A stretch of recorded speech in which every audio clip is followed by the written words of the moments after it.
Nandito tayo ngayon sa harap ng Provincial Capital of Isulan Sultan Kudarat. Harap niya po at saka sa harap ng gymnasium. At magkakatabi po ito. Katabi niya po yung Provincial Hospital. Then, katabi niya po yung Malasakit. So, sa harap po ay marami na po tayo ditong mga buildings.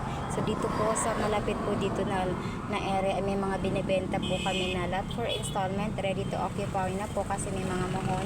So, nakita niyo naman po, dito na yung Pag-ibig. Andun na rin po sa kabila yung PhilHealth.